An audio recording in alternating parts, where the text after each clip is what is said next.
Hello guys, नमस्कार, प्रणाम। दोपहर के 2 बज चुके हैं और हम लेकर आ चुके हैं आपके लिए मैथ का प्रैक्टिस सेट नंबर 19, जिसमें आपको अर्थमेटिक्स और एडवांस सब मिलाकर 20 क्वेश्चन का हम धाकड़ सॉल्यूशन देने वाला है।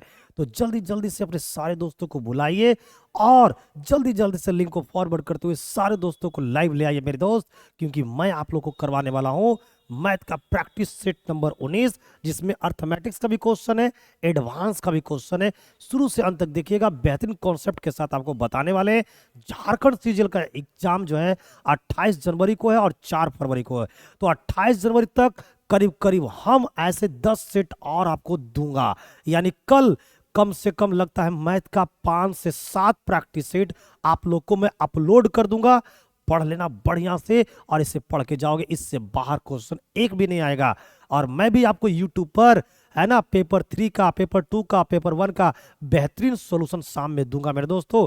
तो जिनका जिनका पेपर है ना 28 जनवरी को है ना, वो क्या करेंगे, जैसे एग्जाम खत्म होंगे पेपर का क्वेश्चन का बढ़िया से फोटो क्लिक करके पीडीएफ बनाकर दिए गए जो नंबर है ना उस पर सेंड कर देना। मैं शाम में धाकड़ सॉल्यूशन बता दूंगा और इससे आपको पता चल जाएगा कि आपका पेपर का स्कोर कितना आ रहा है। तो आपके लिए ना आगे की तैयारी करने के लिए बेहतरीन साबित होगा। चलिए, ना लेट करेंगे ना वेट करेंगे, आज हम लोग मैथ का प्रैक्टिस सेट नंबर 19 का धाकड़ सॉल्यूशन करने वाले हैं। ठीक है, तो चलिए लेते हैं आज का पहला क्वेश्चन। और ऐसे ऐसे मैं आपको कल 7 से 8 प्रैक्टिस सेट करवाऊंगा। देखिए पहला क्वेश्चन नंबर क्या है, लिखा है कि निम्नलिखित में से कौन सी एक अभाज्य संख्या है।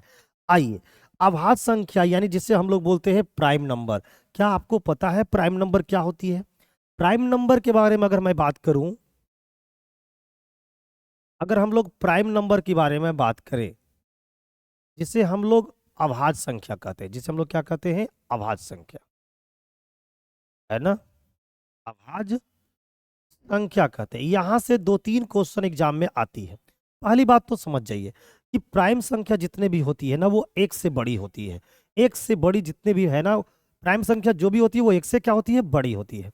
तो एक से बड़ी, एक से क्या, प्राइम नंबर जो भी होगा, पी का मतलब प्राइम और एन का मतलब नंबर, प्राइम नंबर जो भी होगा वो एक से बड़ा होगा। पहली बात, एक से बड़ा होगा। साथ ही साथ प्राइम नंबर के जो फैक्टर होते हैं, प्राइम नंबर का जो फैक्टर होता है यानी जो गुणनखंड होता है, उसकी संख्या 2 होती है ना। एक तो वो खुद होता है, एक तो वो खुद होती है और दूसरा वो एक होता है। जैसे अगर मैं बात करूं दो, दो एक प्राइम नंबर है तो दो का दो ही फैक्टर होगा। एक तो वो दो है, दो से दो कटता है, और दूसरा किससे कटेगा, एक से। जैसे मैं 5 का लूं तो 5, देखिए 5 एक खुद कटेगा 5 से और 5 एक कटेगा एक से। तो वैसी ही संख्याएं जो एक से बड़ी हो, जिसका सिर्फ 2 गुणनखंड हो, उसे हम लोग प्राइम नंबर कहते हैं, आभाज्य संख्या कहते हैं। क्वेश्चन ये आता है कि 1 से लेके 100 तक में, 1 से लेके 100 तक में कितनी अभाज्य संख्याएं हैं। तो आप आंसर दीजिएगा, 1 से लेके 100 तक में टोटल 25 गो अभाज्य संख्या है। क्वेश्चन ये आती है कि 1 से लेके 50 तक में कितनी अभाज्य संख्याएं हैं। तो 1 से लेके 50 तक में आपको 15 अभाज्य संख्याएं हैं। अब कौन कौन है वो हम लोग प्यार से एक बार देख लेते हैं, क्योंकि एग्जाम में हम लोग को पहचानने के लिए भी दिया जा सकता है। देखिए, अगर मैं 1 से बात करूं, है ना, 1 से लेके 100 तक में अगर बात करूं, है ना, 1 से लेके पहले 50 तक में बात करते हैं, तो कितनी प्राइम नंबर आता है। आइए देखिए, एक दो प्राइम नंबर है, 3 है, 5 है, 7 है, 9 है। 5 है, 7 है, 11 है, 13 है, 17 है, 19 है, 23 है, 29 है, 31 है ना, 33, 34, 35, 36, 37 है, 41 है, 43 है, 47 है। देख लो, ये हो गया 1 से 50 के बीच। अब बताओ 1 से 50 में कै गो संख्या, 1 2 3 4 5 6 8 9 10 11 12 13 14 15। तो बताओ 1 से 50 के बीच कितनी अभाज्य संख्याएं होती है। तो आपका आंसर होगा 15 अभाज्य संख्याएं होती है, 15। ठीक है ना। सबसे छोटी अभाज्य संख्या कौन होती है, तो सबसे छोटी अभाज्य संख्या 2 होती है। ये सबसे छोटी होती है, पूरी कॉन्सेप्ट में आपको दूंगा। सबसे छोटी अभाज्य संख्या 2 होती है। क्वेश्चन ये भी पूछा जाता है कि सबसे छोटी सम अभाज्य सम आभाज्य संख्या कौन सी है? सम आभाज्य संख्या पूछेगा तो भी दो होगा। दो ही एक ऐसी आभाज्य संख्या है जो सम होती है, बाकी जितनी की जितनी आभाज्य संख्याएं हैं सम विषम होती है। तो अगर कभी ये क्वेश्चन पूछा जाए कि सम आभाज्य संख्या कौन है, तो आंसर होगा दो। सबसे छोटी आभाज्य संख्या क्या है? आंसर होगा दो। ठीक है ना? 1 से 50 तक में कुल कितनी आभाज्य संख्या है? आंसर होगा 15।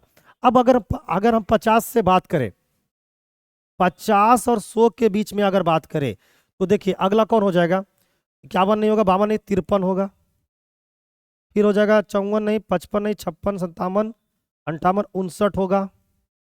फिर 61 होगा, 62, 63, 64, 65, 66, 67 होगा, 68, 69, 70, 71, 71 होगा, 72, 73, 73 हो गए, 74, 75, 76, 77, 78, 79 होगा, 80, 81, 82, 83 होंगे, 84, 85, 86, 87, 88, 89, 88, 89, 90, 91 होगा, 92, 93, 94, 95, 96, 97 होगा।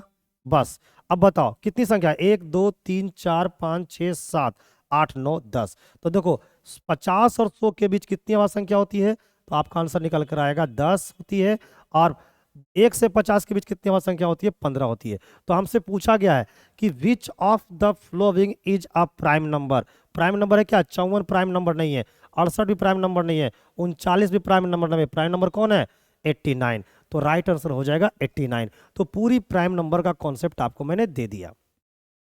नेक्स्ट अगला क्वेश्चन लेते हैं। अगला क्वेश्चन ले लेते हैं हम लोग, क्वेश्चन नंबर है 2। देखिए कितना बेहतरीन क्वेश्चन है। क्वेश्चन नंबर 2 लिखा गया है कि एक स्कूल में लड़कों और लड़कियों की संख्या का अनुपात क्रमशः 3:4 है। देखिए लड़का और ये है लड़की, इसकी संख्या का अनुपात क्या है? 3:4। आराम से समझना, कोई जल्दीबाजी नहीं है। ठीक है? कहता है यदि लड़कों की संख्या में 10% की क्या होती है? वृद्धि। इसकी भी संख्या में क्या हो रही है? वृद्धि हो रही है। और लड़कियों की संख्या में 15% की क्या होती है? वृद्धि। लड़कों की संख्या भी बढ़ रही है, लड़कियों की संख्या भी बढ़ रही है। लड़कों की संख्या 10% बढ़ रही है, लड़कियों की संख्या 15% बढ़ रही है। तो पूछा है कि तो लड़कों की संख्या और लड़कियों की संख्या का नया अनुपात क्या होगा? हमसे ये पूछा है। अब बताओ इसमें लड़कों में कितने बढ़ रही है? 10%। अब 3 का 10% निकालना आपके लिए डिफिकल्ट हो सकता है, 4 का 15% निकालना आपके लिए डिफिकल्ट हो सकता है। तो आपको मैं एक कला बताता हूं। एक बात सुनो मेरे प्यारे मित्र, मेरे जोहार साथी। रेशियो में किसी भी नंबर से गुना करने पर रेशियो में कोई इफेक्ट नहीं पड़ता है। तो हम एक ऐसी नंबर से गुना करेंगे जिससे कि लड़कों का 10% आसानी से निकल जाए, लड़कियों का 15% आसानी से निकल जाए। तो हम क्या करेंगे? इसको 10 से गुना कर देंगे। तो 10 से गुना कर देंगे तो ये बन जाएंगे 30 और ये बन जाएंगे 40। अब बताइए लड़कों में कितने की वृद्धि हुई है? 10% का। तो भाई अगर हम इसका 10% निकालेंगे तो 30 का 10% कितना होगा? 3। यानी 3 इसमें क्या हो जाएगा? बढ़ जाएगा। तो 30 पहले था, 3 बढ़ जाएगा तो कितना हो गया? 33। अच्छा लड़कियों में कितने की वृद्धि हुई है? लड़कियों में हुई है 15% की वृद्धि। तो मेरे दोस्त जरा से ये बताओ 40 का 15% कितना होगा? 15 चौके 60 यानी कि 6। तो भाई इनकी संख्या में कितनी बढ़ जाएगी? 6। तो 40 थे, 6 बढ़ जाएंगे, ये हो जाएंगे 46। तो हमसे पूछा है कि नया अनुपात क्या होगा? तो लड़के हो जाएंगे 33 और लड़कियां हो जाएंगे 46। तो लड़कों का लड़कियों से जो अनुपात होगा वो 33/46 होगा। 33/46 हमारा ऑप्शन नंबर बी में दिख रहा है। तो राइट आंसर हमारा हो जाएगा ऑप्शन नंबर बी। तो अगर आपके पेपर में इस टाइप के क्वेश्चन आए तो आप इस रूप से हल कीजिएगा ताकि आपको बेहतरीन अंदाज में सॉल्यूशन पता हो। ठीक है? तो एक बार अगर हमारी क्लास अच्छी लग रही है तो एक बार मेरे जोहार साथी एकदम क्लास को लाइक कर दीजिए और ज्यादा से ज्यादा लोगों को शेयर कीजिए एक बार, ताकि मेरे अंदर वो एनर्जी आ पाए। नेक्स्ट क्वेश्चन नंबर लेंगे 3। क्वेश्चन नंबर 3 में क्या बोल रहा है कि एक कंपनी के सभी कर्मचारियों का औसत वेतन ₹14,000 है। एक कंपनी में जितना भी कर्मचारी, अब कर्मचारी एक चपरासी भी होगा, है ना? कंपनी के लिए चपरासी भी एक क्या है? कर्मचारी है। और वहाँ जो ऑफिसर हैं वो भी एक प्रकार का क्या है? कंपनी के लिए कर्मचारी है। पद अलग अलग हैं लेकिन उस कंपनी में जितने भी सारे लोग काम करेंगे उस कंपनी के लिए सभी लोग कर्मचारी होते हैं, है ना। कान में बढ़िया से डाल लो। तो उसका जो वेतन है वो कितना है, 14,000 है। कहता है कि 5 टेक्नीशियनों का जो औसत वेतन है वो कितना है, 18,000 है। और बाकी का जो औसत वेतन है वो 13,200 है।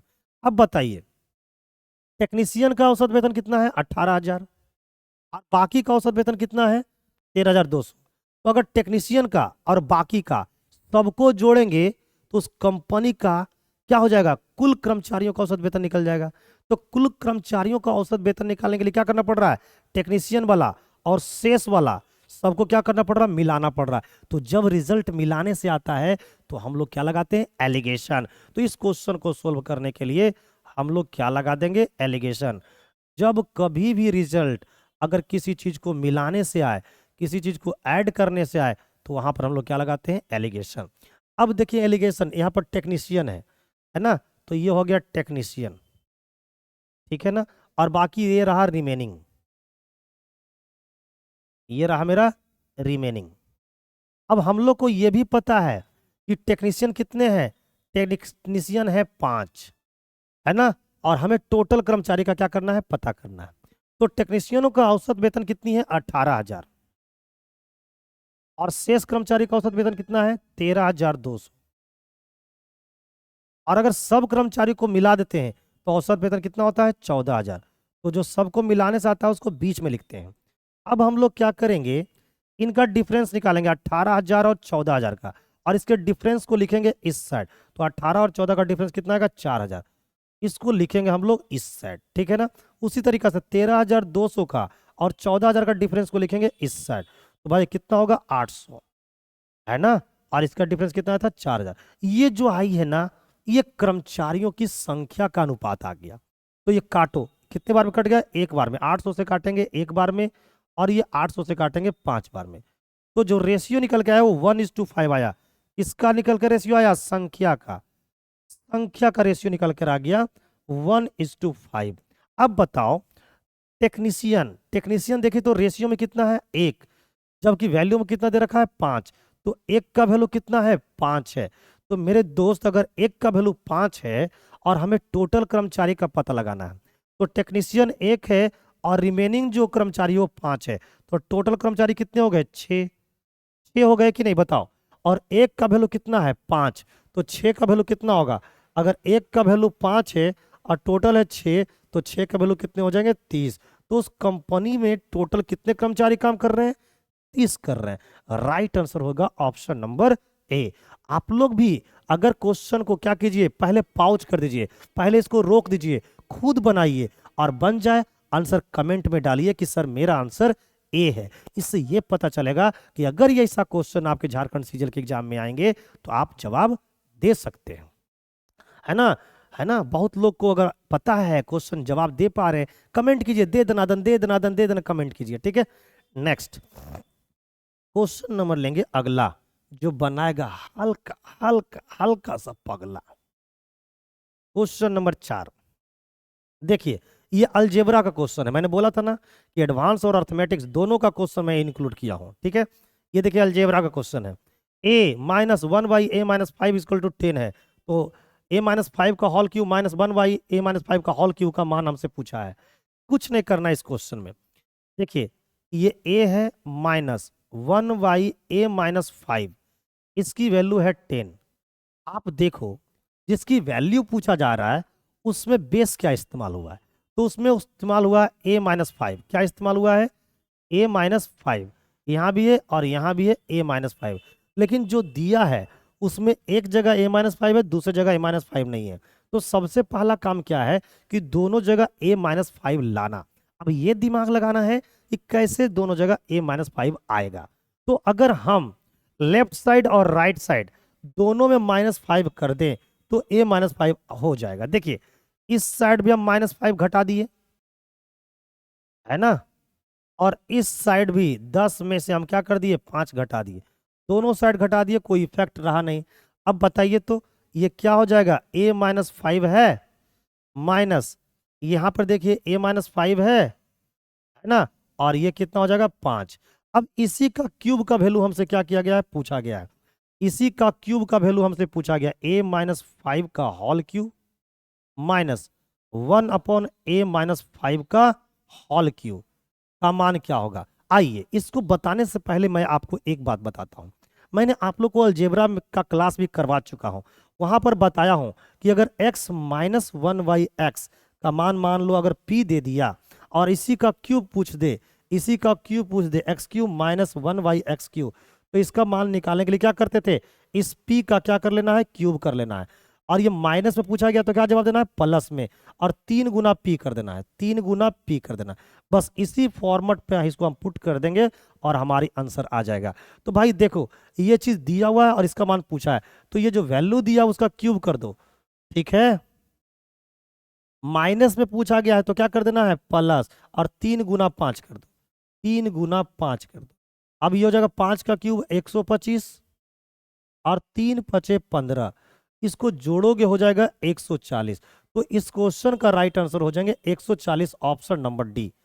कितने लोग को समझ में आ रही है, एक बार जरा सा कमेंट कर दो मेरे जवाहर साथी, है ना। जिनको जिनको लग रहा है कि बेहतरीन सोल्यूशन मिल रही है, धाकड़ सोल्यूशन मिल रही है, कृपया करके एक बार मेरे प्यारे मित्र क्लास को लाइक ठोक दो और एक बार दोस्तों को शेयर कर दो। नेक्स्ट क्वेश्चन नंबर लेंगे 5। अरे रे क्वेश्चन नंबर 5 है, ये यहाँ पर 4 हो गया है। क्वेश्चन नंबर 5, जब किसी संख्या को 15 और 18 से विभाजित किया जाता है तो प्रत्येक स्थिति में शेषफल क्या बचती है, 3 बचती है। लो, यानी कि हम उस संख्या को अगर 15 से भी भाग देते हैं तो शेषफल 3 आता है, 18 से भी भाग देते हैं तो शेषफल 3 आता है। तो बताना है कि उस सबसे छोटी संभावित संख्या क्या होगा। ऐसे क्वेश्चन को हम लोग बाई ऑप्शन भी बना सकते हैं, है ना। हालांकि ये क्वेश्चन काफी इजी है, इसको हम लोग ऐसे भी उड़ा सकते हैं। तो भाई वो संख्या क्या होगी, तो वो संख्या जो होगी वो 15 और 18 के मल्टीपल से 3 अधिक होगी।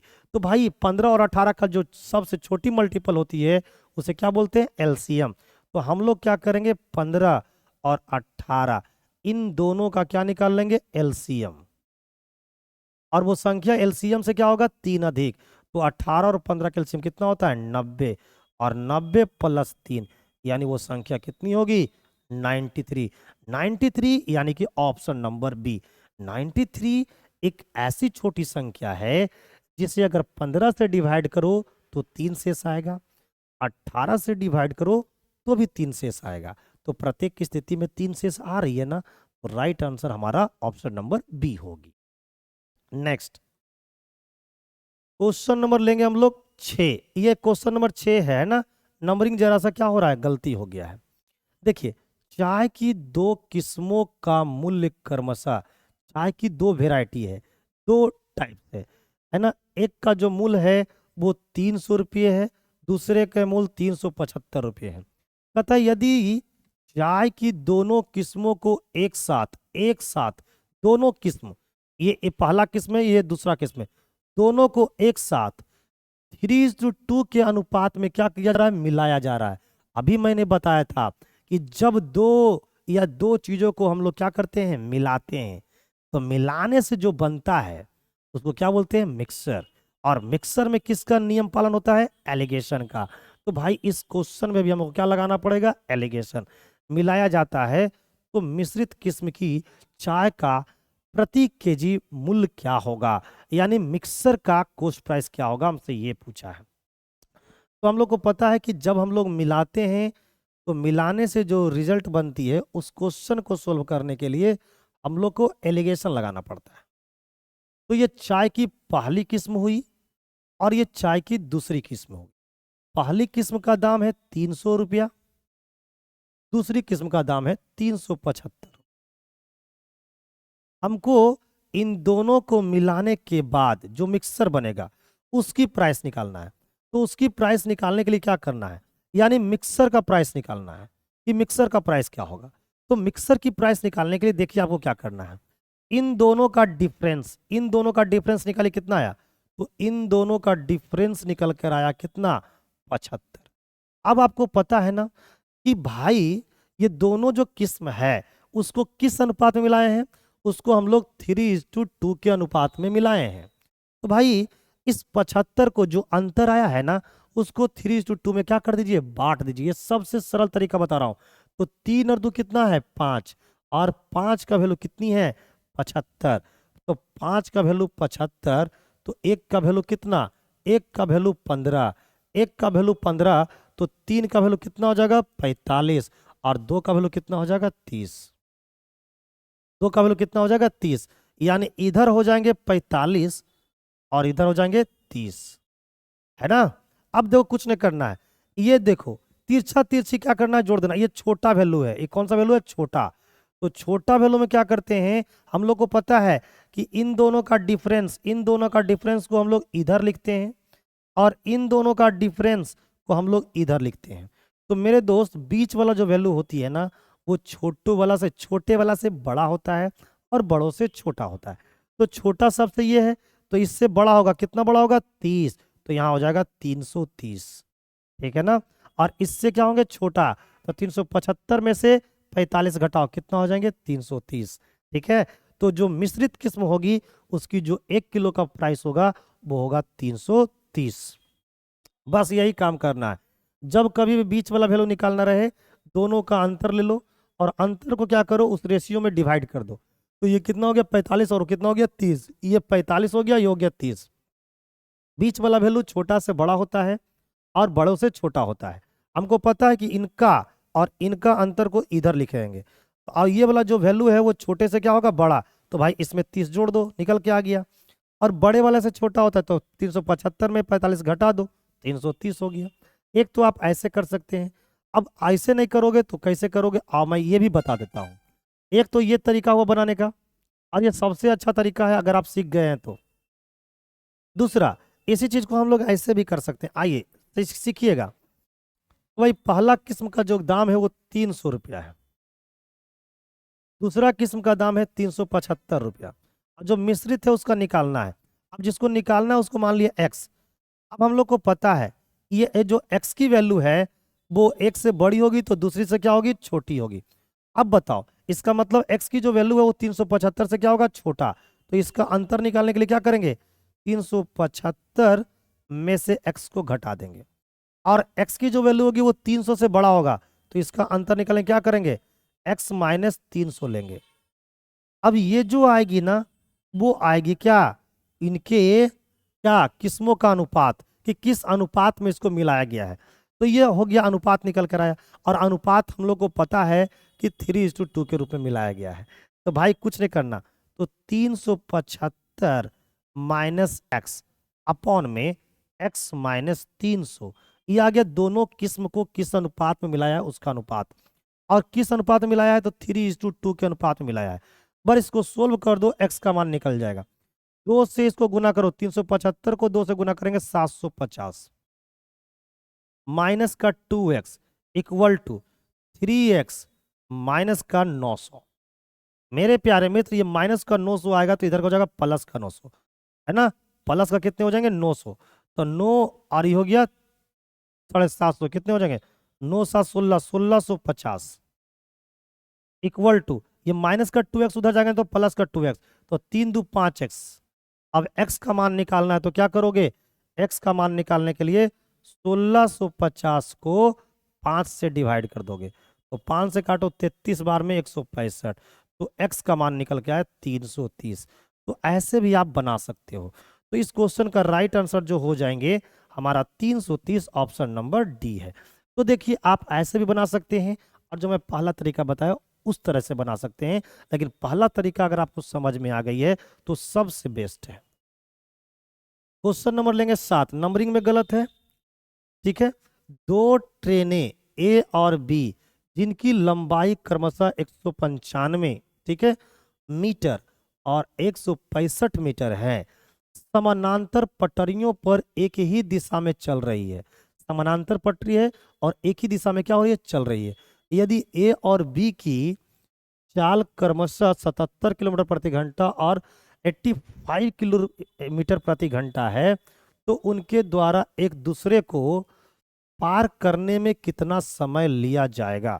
यानी हमको क्रॉसिंग टाइम निकालना है, ठीक है ना। दो लंबाई, दो ट्रेन है, एक ट्रेन ए है, एक ट्रेन बी है। इसकी लंबाई 195 मीटर है, इसकी लंबाई है 165 मीटर।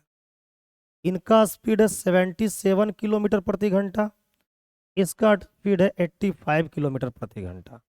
दोनों सेम डायरेक्शन में चल रहे हैं ऐसे। तो जब एक दूसरे को पार करेंगे तो कुल दूरी कितना तय होगा, तो इन दोनों लंबाइयों का योग, तो टोटल दूरी कितना होगा 165 और 195 को जोड़ोगे तो भाई 200, तो 360। तो भाई जब दोनों ट्रेन एक दूसरे को पार करेंगे तो 360 मीटर की दूरी तय करेंगे और एक ही दिशा में चल रहे हैं, तो यहाँ पर सापेक्षिक गति यानी कि रिलेटिव स्पीड काम करेगा। तो एक ही दिशा में चलोगे तो स्पीड घट जाएगा, 85 में से 77 घटाओ कितना हो जाएंगे 8।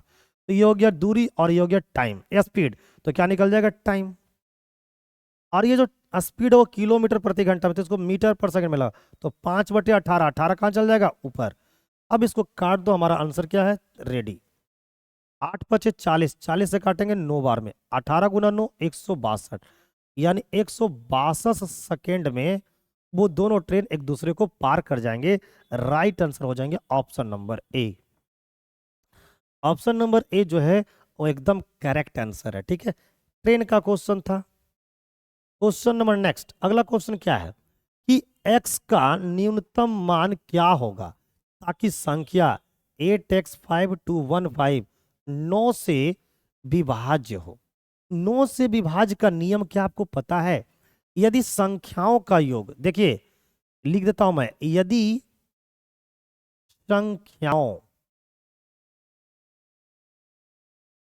संख्याओं के अंकों का योग,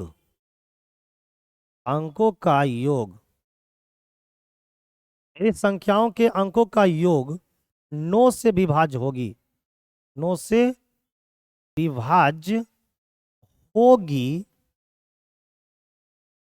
तो वो संख्या भी, तो वो संख्या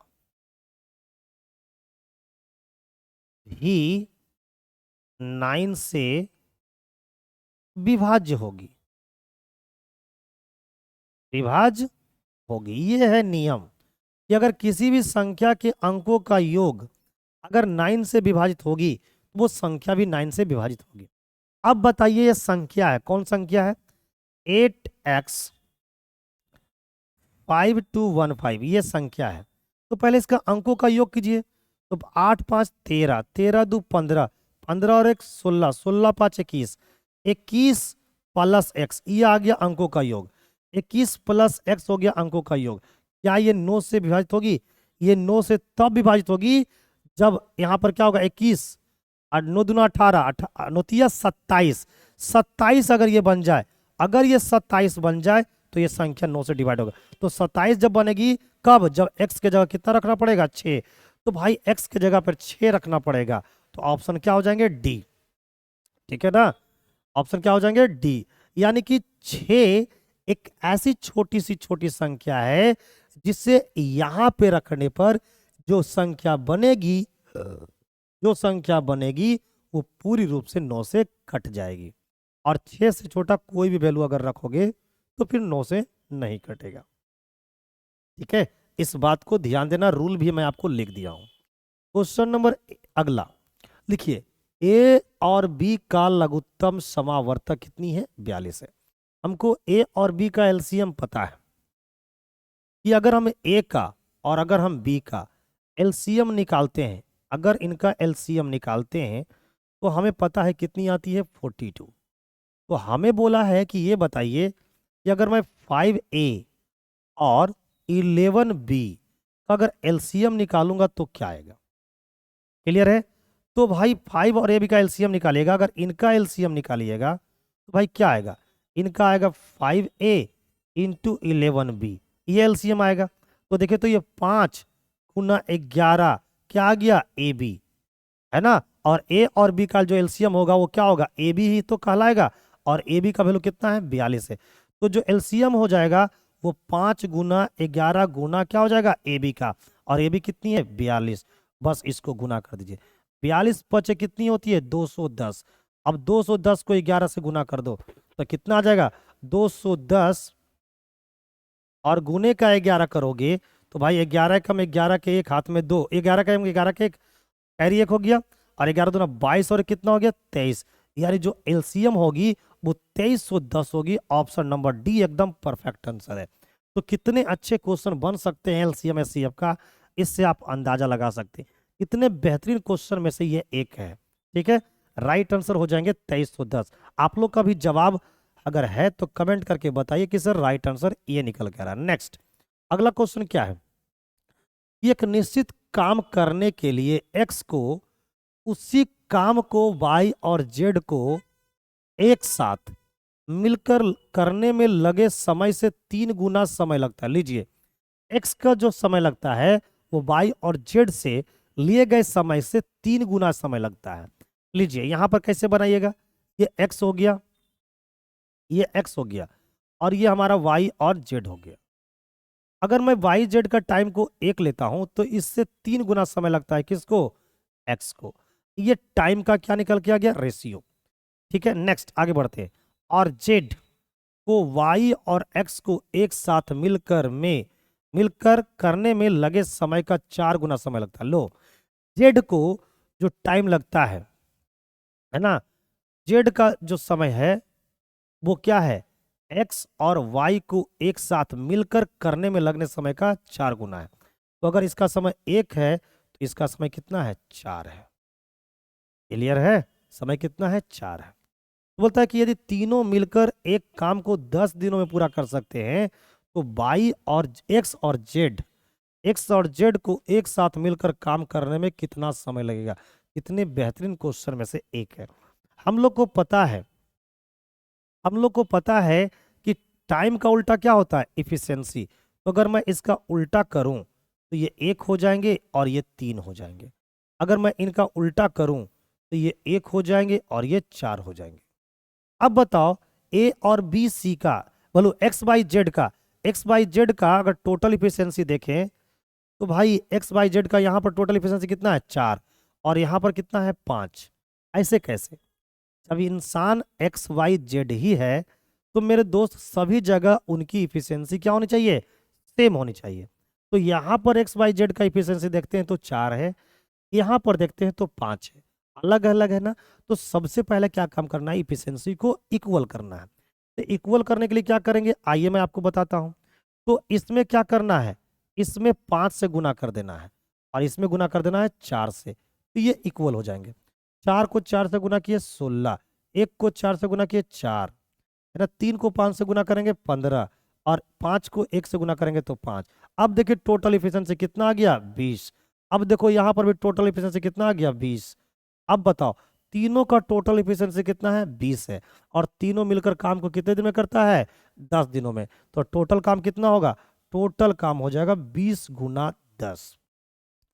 और इस काम को किससे करवाना है, एक्स और जेड से। तो बताओ एक्स डेली कितना काम करता है, 5, जेड डेली कितना काम करता है, 9।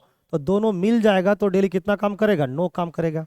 तो 9 काम डेली करेगा तो 2 से काम को करने में कितना टाइम लगेगा, एक्स और जेड जब दोनों मिल जाएगा तो 200/9 काम खत्म कर देगा।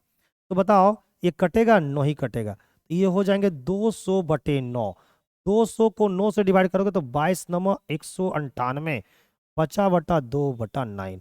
इतना दिन समय लगेगा उस पूरी काम को खत्म करने में। राइट आंसर है हमारा option number D. Option number D will be the right answer of this question. तो ये जो था ना क्वेश्चन बहुत ही बेहतरीन क्वेश्चन है। अगला क्वेश्चन का जवाब दीजिएगा, मैं जरा सा पानी पी कर आऊंगा, ठीक है। चलिए क्वेश्चन नंबर नेक्स्ट, इस क्वेश्चन का आंसर बताइए क्या होगा।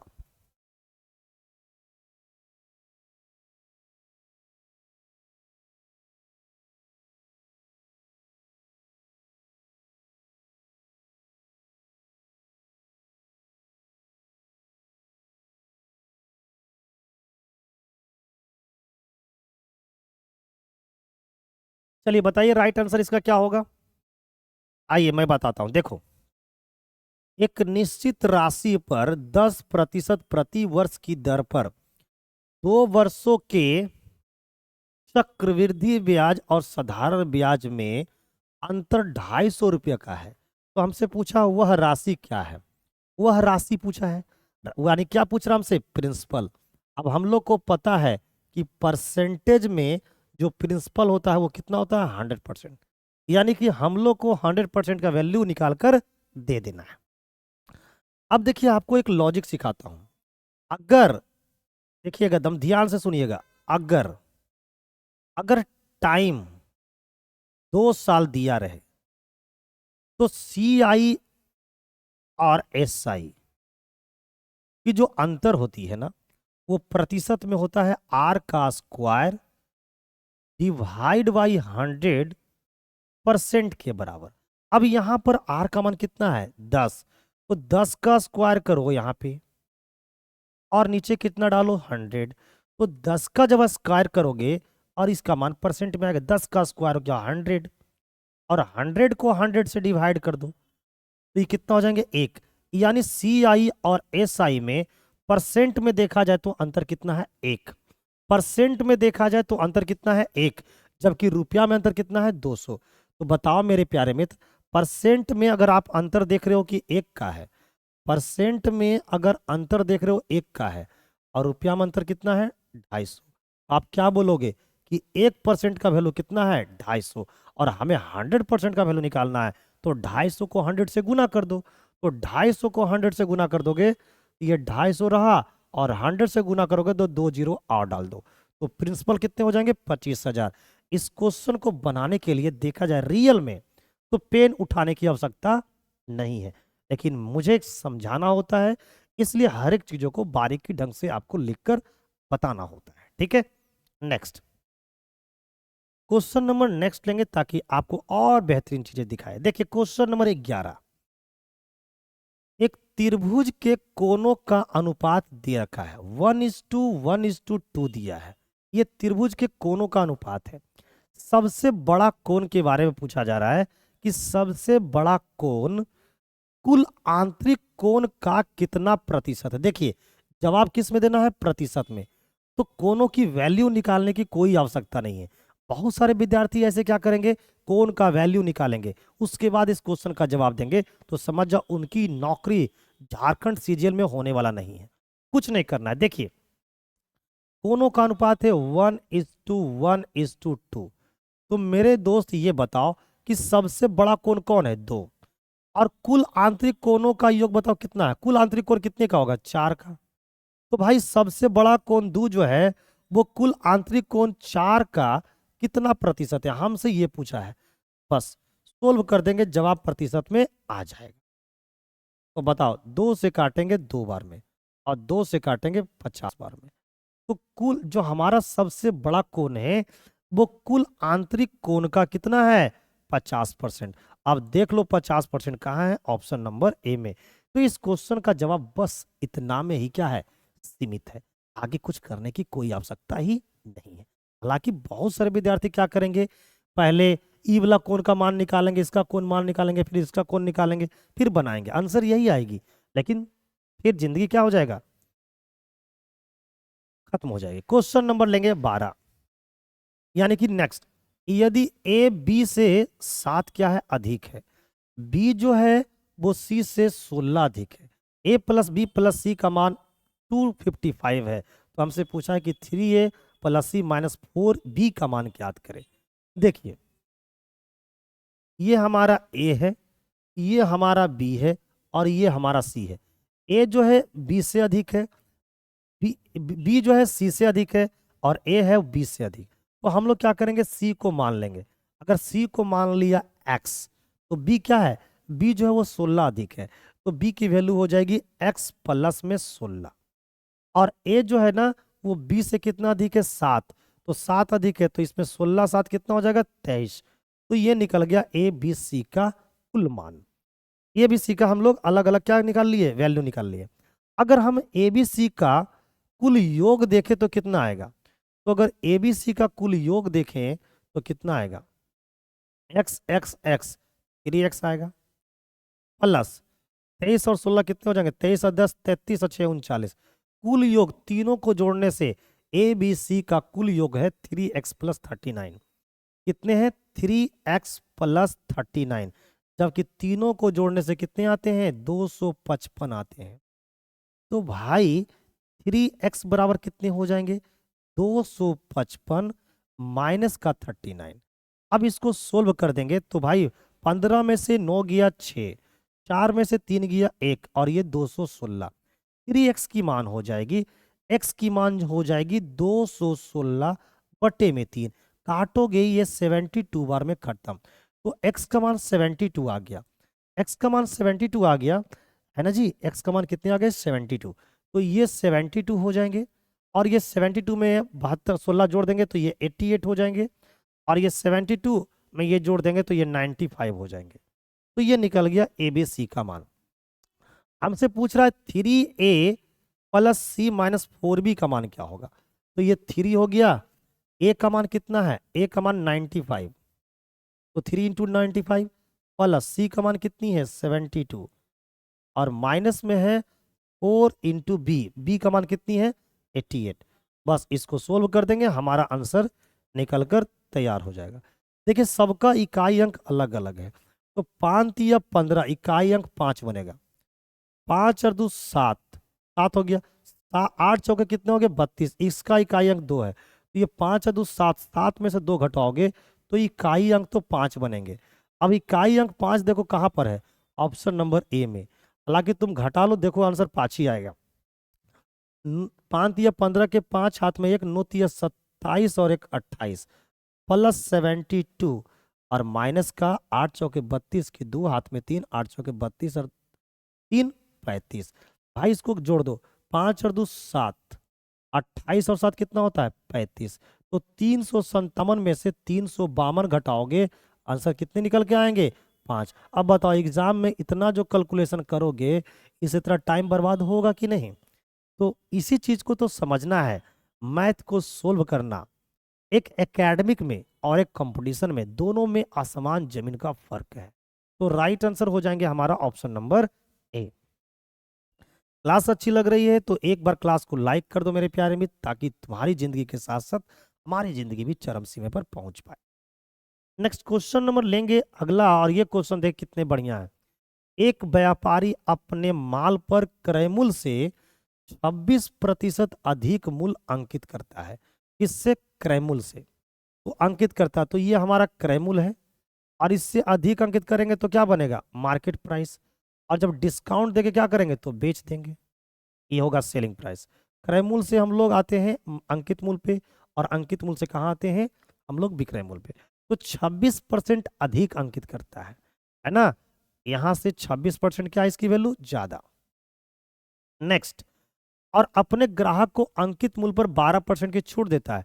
छूट देना एक प्रकार का क्या हुआ डिस्काउंट यानी कि लॉस, तो 12% की क्या करते हैं हम लोग छूट देते हैं।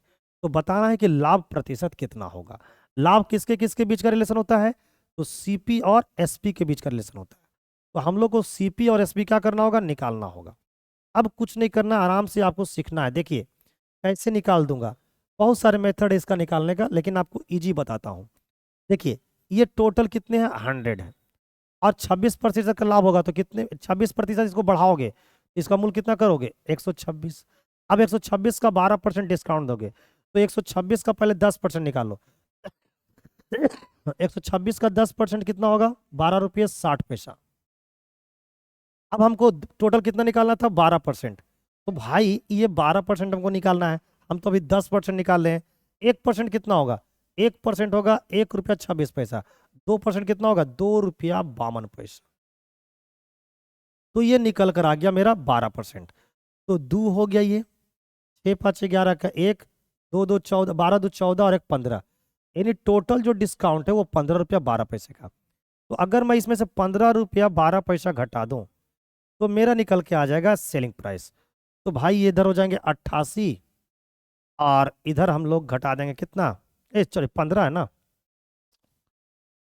ओहो तो ये हो जाएगा 126 में से 16 गया यानी कि 110। तो यानी कि बेच रहे हो कितने में 126 रुपया का सामान तुम बेच दिए कितने में, सब मिलाकर डिस्काउंट देके 110 रुपया में। अंकित मूल्य कितना था 126, बेचा कितने में 110 रुपया 88 पैसे में। तुमने उस सामान को खरीदा कितने में था? तो खरीदा था 100 में, बेचा फाइनली कितने में? 110.88 में। कितना ज्यादा बेच रहा है? तो 10.88 ज्यादा बेच रहा है। किससे ज्यादा? 100 से ज्यादा।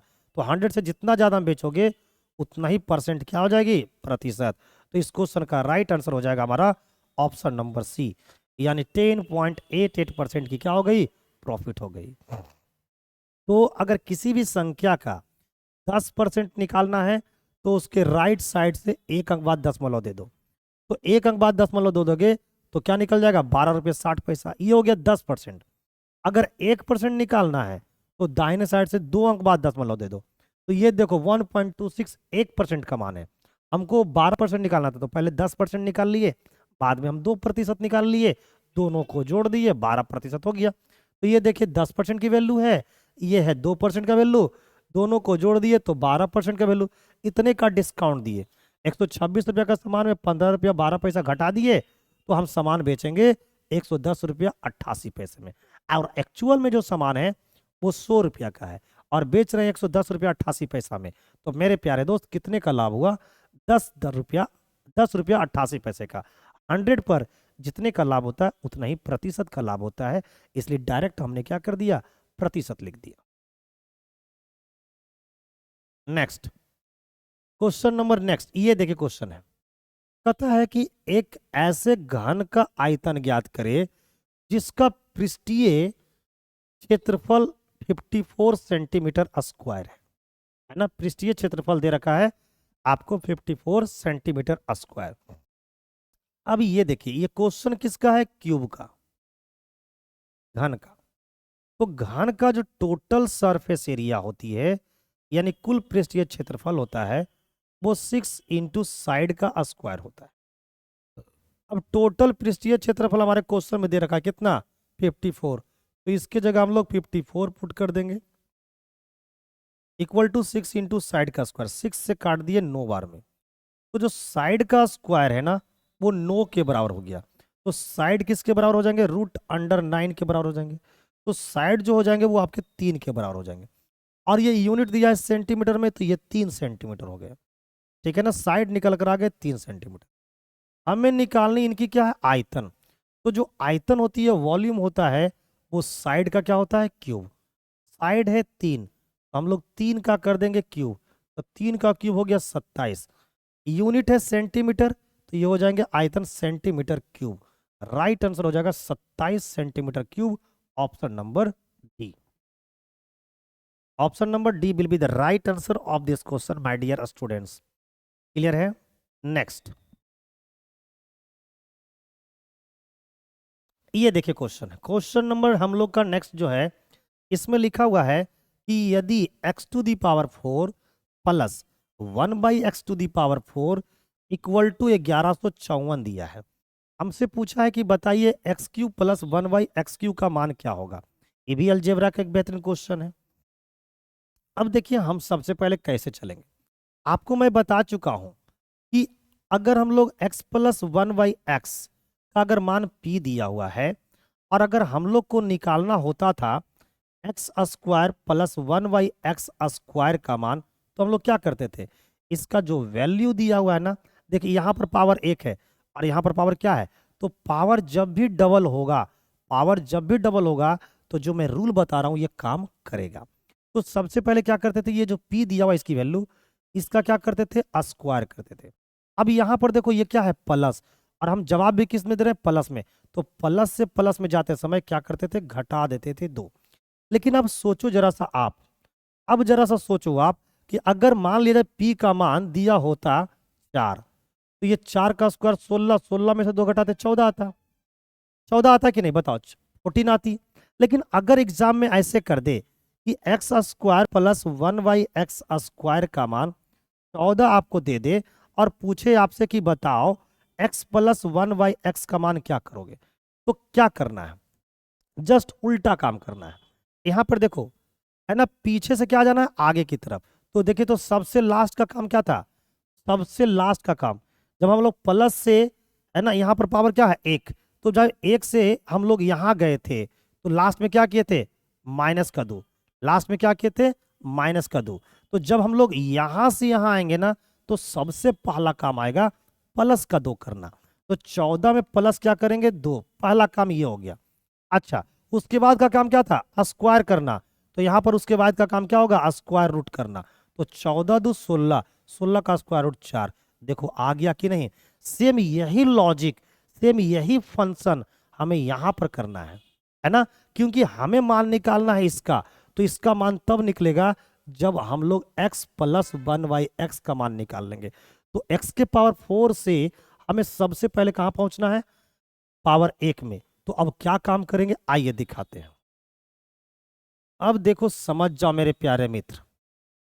देखिए सबसे पहले हम लोग x to the power 4 plus 1/x to the power 4 का मान कितना दिया, 1154। तो सबसे पहले 4 का आधा कितना होता है, 2। तो सबसे पहले हम लोग निकालेंगे एक्स स्क्वायर प्लस 1/x² का मान। तो क्या करना है, पहले हम लोग इसमें प्लस 2 करेंगे। तो 1154 और प्लस का 2, है ना। और उसके बाद क्या करेंगे, स्क्वायर रूट। तो 1100 कितने हो गए, 56। 1156 किसका स्क्वायर रूट होता है, 34 का। अब हम लोग फिर क्या करेंगे, एक्स, इसका आधा करेंगे तो एक्स आएगा, एक्स प्लस 1/x। तो क्या करेंगे, पहले इसमें +2 करेंगे। तो 34 प्लस 2, और फिर क्या करेंगे, स्क्वायर रूट। ये कितने हो गए, 36। 36 का स्क्वायर रूट कितना हो गया, 6। अब हम लोग निकाल लेंगे x³ प्लस 1/x³। अब क्या बताए थे कि अगर x प्लस 1/x का मान 6 दिया है और निकालना है x³ प्लस 1/x³, तो पहले इसका क्यूब कर दो। तो 6 का क्या कर देना है, क्यूब। जवाब मांगा है प्लस में, तो यहाँ कर दो माइनस। अब 3 गुना 6 कर दो, 3 गुना 6। तो 6 का क्यूब 216 में से 18 घटा दो, तो आएगा आंसर 198। 198 हमारे ऑप्शन नंबर ए में दिख रहे हैं। तो राइट आंसर क्या हो जाएंगे, हमारा ऑप्शन नंबर ए। ये इस क्वेश्चन की क्या थी, कॉन्सेप्ट थी, ये तरीका है बेहतरीन वाले। Question number next. एक पुलिसकर्मी चोर को 250 मीटर की दूरी से देखता है। यानी स्टार्टिंग फेज में चोर और पुलिस के बीच का जो गैपिंग है वो 250 मीटर का है, ठीक है। जब पुलिस कर्मी उसका पीछा करना क्या करता है, आरंभ करता है। अगर पुलिस चोर का पीछा करना स्टार्ट करेगा, तो चोर भी तो तेज है, वो क्या करेगा, अपने उस स्थान से और क्या करने लगेगा, भागना स्टार्ट कर देगा। तो चोर भी क्या करना स्टार्ट कर दिया, दौड़ना स्टार्ट कर दिया। यह मानकर कि चोर की जो चाल जो है वो 10 किलोमीटर प्रति घंटा है। चोर जो है अपने स्थान से 10 किलोमीटर प्रति घंटा के स्पीड से क्या कर रहा है, भाग रहा है। और पुलिसकर्मी की चाल जो है वो 12 किलोमीटर प्रति घंटा है। देखो चोर को पकड़ने के लिए पुलिस की चाल ज्यादा होनी ही चाहिए। क्यों, क्यों ज्यादा होनी चाहिए, क्योंकि जब ज्यादा होएगा ही नहीं तो चोर फिर पकड़ाएगा कैसे। तो सबसे पहले पुलिस की चाल चोर से ज्यादा होनी चाहिए। तो चोर अपने पकड़े जाने से पहले कितनी दूरी दौड़ चुका होगा, यानी चोर पकड़ाया तो पकड़ाने से पहले कितना चला होगा, ये हमसे निकालना है। प्यार से समझना।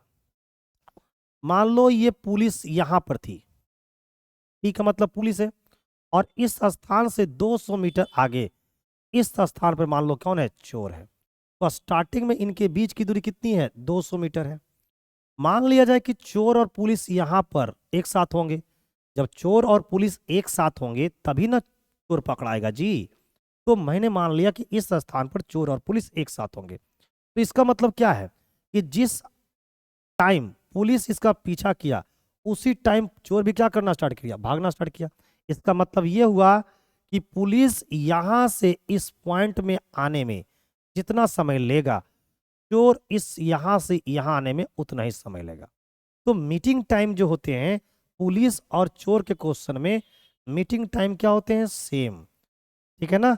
क्यों सेम होते हैं, क्योंकि जिस समय ये इधर भागना स्टार्ट किया चोर भी क्या करते हैं, अपने स्टैंड से उधर भागना स्टार्ट होते हैं। यही कारण है कि चोर और पुलिस वाले सवाल में, है ना, टाइम क्या होते हैं, सेम होते हैं। अब यहां पर देखिए कुछ नहीं करना अब आगे। ये देखिए पुलिस हो गया और ये चोर हो गया। पुलिस, बात करते हैं पहले स्पीड का। तो पुलिस का स्पीड है 12 और चोर का स्पीड है 10। जब टाइम सेम होता है ना, तो स्पीड का सेम टू सेम क्या होती है, डिस्टेंस। तो इसकी डिस्टेंस का भी रेशियो निकालोगे तो 12 और 10 होगा। रेशियो निकालो तो ये कितने हो जाएंगे 6, ये कितने हो जाएंगे 5। यानी कि इससे ये पता चल गया कि पुलिस और चोर है ना जब एक साथ होंगे तो पुलिस को अपने स्थान से कितना चलना पड़ रहा है 6। यानी कि चोर को पकड़ने के लिए पुलिस अपनी स्थान से कितनी दूरी तय किया 6, और चोर पकड़ाने से पहले अपनी स्थान से कितनी दूरी तय कर रहा है, ये दूरी तय कर रहा है, और ये जो दूरी कितनी है 5। तो पुलिस के द्वारा चली गई दूरी और चोर के द्वारा चली गई दूरी में अंतर कितने का है 1 का। अब बताओ पुलिस के द्वारा चली गई दूरी यहां से यहां और चोर के द्वारा चली गई दूरी यहां से यहां, दोनों में अंतर कितने का है 200 मीटर का। तो एक का वैल्यू कितना होगा 200, एक का वैल्यू कितना हो गया 250 मीटर। 250 मीटर दे रखा है प्यारे मित्र, 250 मीटर दे रखा। ओहो मिस्टेक, यहाँ पर 250 हो जाएगा, ठीक है 250 मीटर दे रखा है। तो एक का वैल्यू 250 मीटर है। तो चोर पकड़ाने से पहले कितना चला है 5, तो 5 का वैल्यू कितना होगा 5 गुने का 250। तो 5 गुने का 250 हो जाएगा 1250 मीटर, और 1250 मीटर को हम लोग लिख सकते हैं 1.25 किलोमीटर। यही हमारा राइट आंसर है जो कि ऑप्शन नंबर ए में दिख रहा है। तो ये सबसे बेहतरीन कॉन्सेप्ट मैंने क्या कर दिया आपको बता दिया। तो इस टाइप से जितने भी पुलिस और चोर वाले क्वेश्चन हैं आप बना लोगे आसानी से।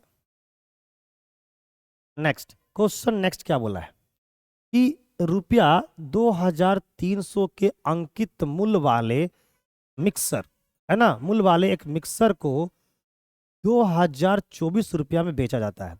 2300 रुपया का मिक्सर है और 2024 रुपये में क्या किया गया है बेचा जाता है। तो छूट की प्रतिशत की गणना ज्ञात करें। अब बताओ 2300 रुपया की सामान थी और इसको आप 2024 रुपया में बेच रहे हो, तो मेरे प्यारे मित्र डिस्काउंट आपने दिया कितने का, तो 2300 में घटा दो। तो 2300 में 2024 घटाओगे तो ये 276 आ जाएंगे। इतने रुपए का डिस्काउंट दिया। डिस्काउंट हमेशा अंकित मूल्य पे दी जाती है। अंकित मूल्य कितनी है 2300। जवाब देनी है प्रतिशत में तो 100 से गुना कर दो, ये निकल जाएगी आपकी डिस्काउंट की क्या परसेंटेज। सोल्व कर दीजिए, आंसर आपका रेडी है। देखो ये डबल जीरो से ये डबल जीरो खत्म, 23 से काटेंगे इसके तो कितने बार में कट जाएंगे 23 से जब इसको काटोगे तो कितने बार में कटेंगे 23 से कम 23, बचा कितना 4, 23 दूना 46, यानी डिस्काउंट आप कितना दे रहे हो 12%। Right answer option number C है। इतने बेहतरीन बेहतरीन कॉन्सेप्ट आप लोग को दे रहा हूं, इतने बेहतरीन बेहतरीन क्वेश्चन लेकर आया हूं। क्वेश्चन नंबर लेंगे 18, यानी कि नेक्स्ट अगला क्वेश्चन। एक व्यक्ति यदि 25 व्यक्ति किसी कार्य को 140 दिनों में पूरा कर सकते हैं। देख लो 25 व्यक्ति जब किसी काम को करता है तो 140 दिन में पूरा करता है, तो उसी कार्य को 70 दिनों में पूरा करने के लिए कितने व्यक्तियों की आवश्यकता है। 25 आदमी काम करता है तो कितना लगाता है 140 दिन। तो बताओ इस 70 दिन में मुझे काम करवाना है तो कितने व्यक्ति चाहिए। तो मान लो x व्यक्ति चाहिए है ना। तो ये क्या है 25 व्यक्ति है तो ग्रुप ऑफ पर्सन है, और ये क्या है उसका लिया गया समय। तो ग्रुप ऑफ पर्सन को जब उसके द्वारा लिए गए समय से गुना कर दोगे ना तो टोटल वर्क निकल जाएगा।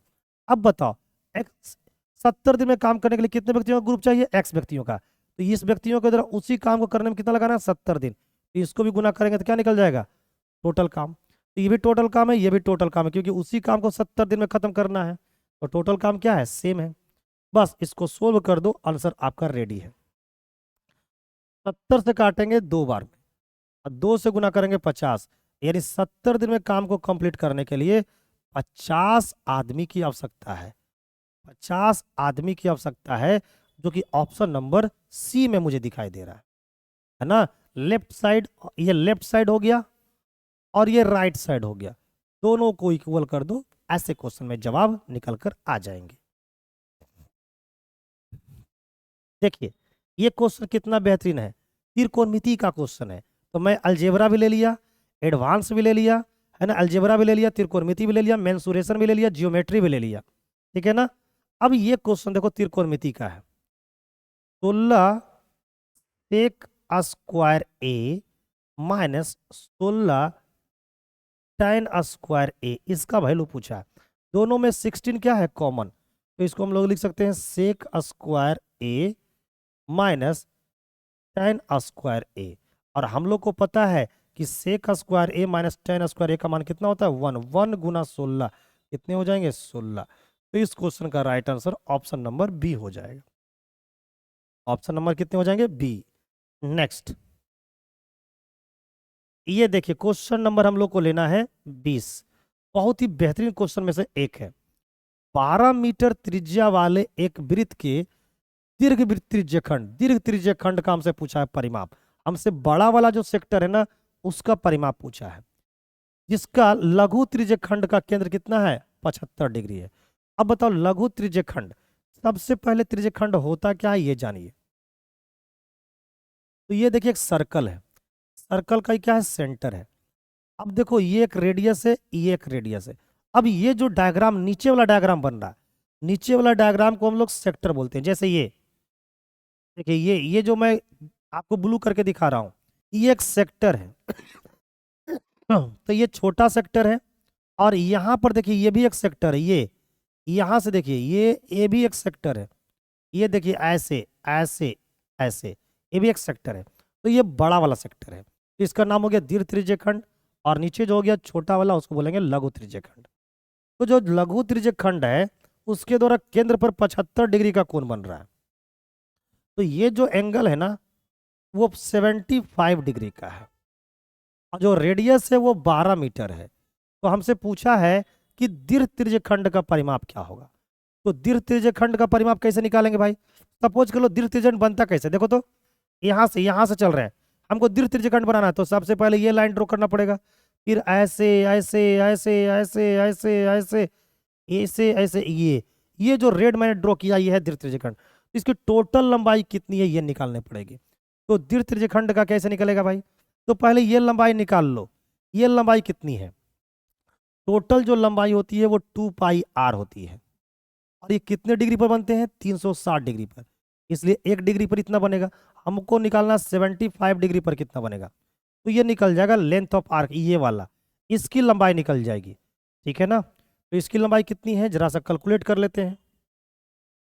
देखिए आर का मान कितना रखा 12, तो यहाँ पर हम लोग 12 पुट कर दिए, 12 दूना 24, ये हो गया 24 पाई। नीचे में कितना है 360 और इंटू 75। तो 75 से तो कटेगा नहीं, ये हमारा 75। 24 से काटो कितने बार में कट जाएगा, तो 24 से अगर काटेंगे तो 24 से कम 24, 24 5 20 से 15, 15 से काटेंगे कितना आ गया 5, यानी कि 5 पाई। यहां से यहां का लेंथ, यहां से यहां का लेंथ कितना है 5 पाई। और पूरा लेंथ कितना होता है, पूरा लेंथ होता है 2 पाई आर। तो 2 पाई का मान पाई हो गया, आर का मान 12।